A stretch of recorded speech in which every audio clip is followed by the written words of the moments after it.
नमस्कार दोस्तों। आपका दोस्त आपके सामने है। मेरा नाम दीपक अवस्थी है और आशा करता हूँ कि आप सभी अच्छे होंगे। दोस्तों, आप लोगों से रिक्वेस्ट है कि प्लीज़ हमारी वीडियोस को, हमारे चैनल को ज़्यादा से ज़्यादा शेयर एंड सब्सक्राइब करें और वीडियोस लाइक करें। वीडियोस हमारी ज़रूर देखें। हमारा कंटेंट अभी कहानी के आधार पे बेस्ड स्टोरीज़ लाना है। तो मैं आज आपके सामने एक नई स्टोरी सुनाने जा रहा हूँ। तो बात वो है कि एक गांव में एक युधिष्ठिर नाम का एक व्यक्ति रहा करता था। वो सामान्य रूप से अपने परिवार का पालन पोषण किया करता था। बहुत ज़्यादा अमीर नहीं था, मध्यम वर्ग से था। तो वो बस रोजी रोटी अपनी कमा लेता था और अपने परिवार का पालन पोषण किया करता था। एक बार क्या हुआ कि एक बहुत गंभीर बीमारी उसके गांव में फैल गई और उस गंभीर बीमारी से उसका पूरा परिवार नष्ट हो गया। बस केवल अब घर में वही बचा हुआ था और उसने अपने परिवार को बचाने के लिए अपनी जितनी भी जमा पूंजी थी उसको उसने लगा दिया था। लेकिन उस जमा पूंजी को लगाने के बाद में अब वो बिल्कुल एकदम कंगाल हो चुका था। लेकिन अचानक ही उसके साथ में एक घटना हो जाती है और उस घटना से भी वो इतना उबर नहीं पाता है, क्योंकि पहले ही एक पेंडेमिक के कारण उसका परिवार बिल्कुल नष्ट हो चुका है, तबाह हो चुका है। उसकी जो जमा पूंजी है वो भी तबाह हो चुकी है। तभी उसके साथ में जो घटना होती है वो ये है कि वो कभी एक रास्ते पे जा रहा था और उसके घर में एक अ, फावड़ा पड़ा हुआ था। तो वो कैसे भी करके वो फिसल जाता है। जब फिसल जाता है वो फावड़े के ऊपर गिरता है और उसके मस्तक पे चोट आ जाती है। बहुत गहरा निशान हो जाता है। वो निशान ऐसा निशान हो जाता है, वो मिटता नहीं है और काफ़ी दिनों तक वो उसका निशान चलता है। लेकिन तभी वो उस निशान को कैसे ना कैसे करके ठीक कर लेता है और जब थोड़ा-सा पैंडेमिक सही हो जाता है, उसके बाद में वो अपना रोज़ी-रोटी कमाने के लिए, अपने पेट पालने के लिए वो अपने उस गाँव को छोड़कर एक दूसरे देश को ही चला जाता है और उस देश के राजा के यहाँ वहाँ पे नौकरी करने लगता है। वहाँ का राजा उसको देखता है और देखते ही वो ये पहचान लेता है कि उसके मस्तक पे जो निशान है, वो ये समझ लेता है कि ये निशान शायद ये बहुत बड़ा वीर योद्धा रहा होगा और इसलिए इसने कभी किसी युद्ध में भाग लिया होगा और इसके कभी युद्ध करते समय इसके चोट लगी होगी, तो इसलिए इसके ये घाव का निशान बन गया होगा। तो शायद ये बहुत ही वीर योद्धा है।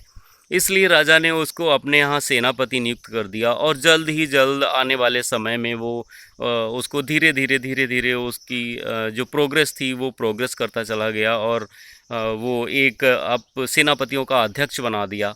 सेनापतियों का अध्यक्ष भी बन गया। उसके उसके बाद में भी उसकी प्रगति को नहीं रोक सका। लेकिन राजा इतना ज़्यादा उससे मतलब खुश था कि अपने मन ही मन में इतना खुश था कि वो उसकी दिन पर दिन प्रगति की ओर उसको लेकर के जा रहा था। तभी क्या होता है कि एक दिन वो राजा को मना कर देता है। राजा से कहता है कि राजा जी, आप एक राजा जी कहीं जा रहे होते हैं तो राजा जी को मना कर देता है कि नहीं राजा जी, आप वहाँ नहीं जाइएगा आज, क्योंकि हो सकता है कि मैंने स्वप्न में देखा है कि कुछ हो गया है और मैंने कुछ आपके लिए ही अजीब देखा है। इसलिए इसलिए वो क्या करता है कि राजा ठीक है, उसका पुराना सेनापति हो चुका है, तो इसलिए वो उसकी बात को मान जाता है और नहीं जाता है वहाँ जहाँ जाने के लिए था, वहाँ नहीं जाता है। तो उसके बाद में क्या होता है कि उसको अचानक ही पता चलता है कि हमारे राज्य पे हमला होने वाला है। तो जब राज्य पे हमला होने वाला है, इसलिए उसने बहुत ही सोच विचार की एक सभा का आयोजन करता है और उस सभा में उसको भी बुलाता है और उसको अपना सबसे नियर अबाउट का मतलब सबसे क्लोज एकदम सेनापति बना लेता है और सबसे ज़्यादा जितनी भी ताकतवर चीज़ें हैं वो सारा कुछ उसी के ही अंदर में करता है और बोलता है कि ये पूरी सेना को इसी के अंदर में ही काम करना होगा। लेकिन इस चीज़ को बताते हुए वो जैसे ही सारी चीज़ें होती हैं तो उसके बाद में वो जो क्या करता है, युधिष्ठिर जो होता है वो क्या बोलता है राजा साहब से कि राजा साहब मैं आपसे एक बात कहना चाहता हूँ। तो राजा साहब उसकी बात को सुनने के लिए तत्पर हो जाते हैं कि आखिर हमारा सेनापति हमसे क्या कहना चाहता है।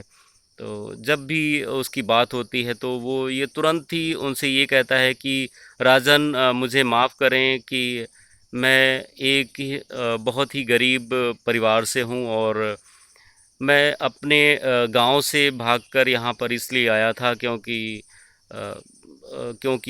वहाँ पे पैंडेमिक बहुत तगड़ा फैला हुआ था और उस पैंडेमिक के कारण हमारा परिवार भी बर्बाद हो चुका था। इसीलिए मैं अपनी रोज़ी रोटी कमाने के लिए, अपने पेट को पालने के लिए मैं आपके यहाँ आ गया और आपके यहाँ मैंने नौकरी कर ली। लेकिन मैं कोई एक बहुत बड़ा योद्धा नहीं हूँ, मैंने कोई युद्ध नहीं लड़ा है। आप अगर आप बुरा ना माने तो आप ये जितनी ज़िम्मेदारी हमारे ऊपर डाल रहे हैं, इस ज़िम्मेदारी को किसी बड़े वीर योद्धा को दे दीजिए क्योंकि उस समय पर वही इस चीज़ को उसमें संकट से निकल सकता है। मैंने आज तक कभी ये नहीं वो किया है इसलिए मैं इस संकट से इसको नहीं निकाल सकता। उस व्यक्ति ने जितनी भी बातें थी वो बिल्कुल एकदम सत्य बोली थी लेकिन राजा ने अपने मन ही मन में उसके बारे में बहुत कुछ सोच लिया था कि शायद उसके उस निशान को ही उसने परख लिया था कि शायद ये बहुत बड़ा वीर योद्धा था लेकिन किसी कारण बस ये चोट खा गया और इसलिए फिर उसके बाद में ये हमारे यहाँ आ गया। इसने ये समझ रखा था लेकिन राजा ने आखिर में क्या हुआ जैसे ही सभा को समाप्त किया, सभा की समाप्ति के बाद में राजा उसको अपने दरबार में बुलाता है और दरबार में बुला कर के उसको जितनी भी उसकी तनख्वाह बची होती है वो उसकी तनख्वाह दे देता है और उसके बाद में उसको बोलता है कि आज से आप हमारे यहाँ वर्क नहीं करेंगे और उसको अपने राज्य से निकाल देता है। दोस्तों, क्या सत्य बोलना एक बुरी बात है या कभी कभी हर समय हमें सत्य नहीं बोलना चाहिए या अपनी सिचुएशन के हिसाब से सत्य बोलना चाहिए? तो प्लीज़ इसका आंसर अवश्य दें कि हम लोग क्या सोचते हैं कि सत्य बोलना बुरी बात है या नहीं है। क्योंकि उसको सत्य का ही ये परिणाम मिला, उसने सारी अपनी सत्य घटना बता दी लेकिन राजा ने उसकी उस सत्यता को ही जान कर के बड़ा बुरा उसको फ़ील हुआ और उसने उसको राज्य से भी निकाल दिया और नौकरी से भी निकाल दिया और युधिष्ठिर नाम का वो व्यक्ति फिर से दर-दर की ठोकरें खाने लगा। जय हिंद, जय भारत। दोस्तों, आपसे रिक्वेस्ट है कि हमारे चैनल को ज़्यादा से ज़्यादा शेयर करें, सब्सक्राइब करें प्लीज़, प्लीज़।